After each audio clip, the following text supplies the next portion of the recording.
Rekaman pukulan akurat terhadap posisi operator UAV dari Brigade ke-14 Garda Nasional Ukraina di arah Pokrovski ramai beredar di media sosial Telegram pada Sabtu 19 Oktober 2024. Angkatan bersenjata Rusia tak pernah memberikan kesempatan kepada pasukan lawannya untuk bisa terus bertahan hidup. Segala cara dilakukan untuk memusnahkan kelompok lawannya seperti yang terlihat dalam rekaman berikut.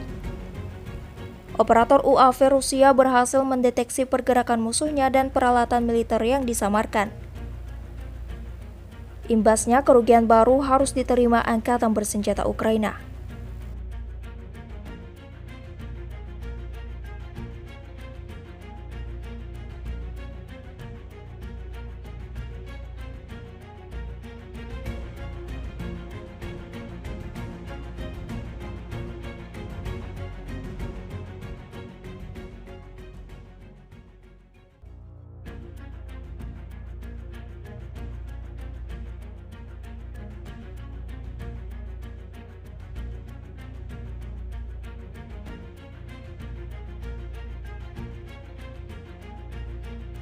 Download Tribun X sekarang, menghadirkan lokal menjadi Indonesia.